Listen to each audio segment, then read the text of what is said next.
What are the fees involved when it comes to buying your first property in the UK? This is exactly what I'm going to break down in the next couple of minutes for you. So this is actually split into two parts. So the first will be the upfront costs. Now, firstly, of course, you'll need a deposit.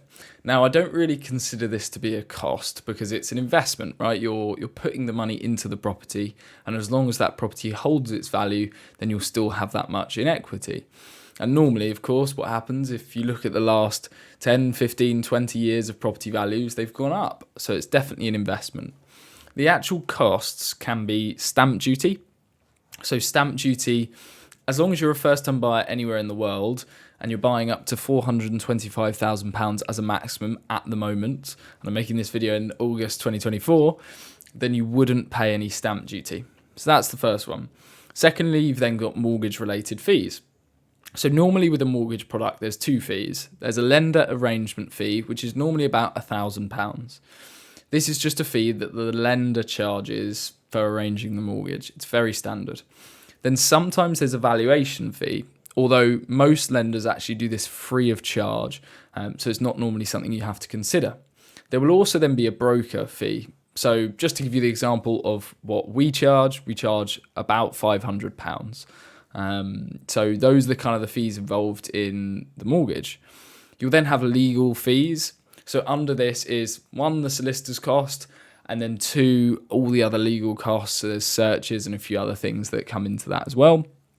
I would say normally that is about £1,500 to £2,000 depending on where you buy and what type of property you are buying.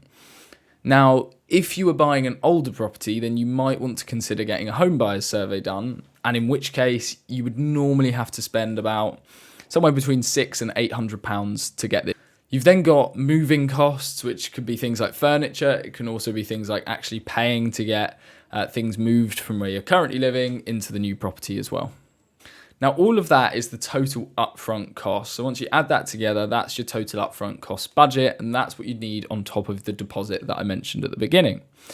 Now, there's a second part to this, and really this is the monthly cost. So firstly, you're going to have your mortgage payment, of course, and this does depend on the mortgage balance, the interest rate, the mortgage term. I won't get into that. You then got insurances. So this is both buildings insurance, which is a lender requirement anyway, and then also personal protection insurance. I'm not going to dive into what that is in this video, but it's a very important part of the process to make sure you and your family are fully protected against any financial risk in the process. You'll then have the utility bills, council tax, and if you're purchasing a flat, then you would have potentially service charges as well to consider.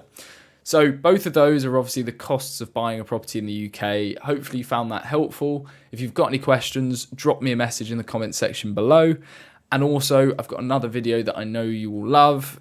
Well, if you like this video, of course, I know you'll love it. I'm going to put it somewhere here on the screen. It's called Everything That You Need to Know to Buy Your First Home in the UK as a Foreign National. It's a step-by-step guide that will walk you all the way through the process.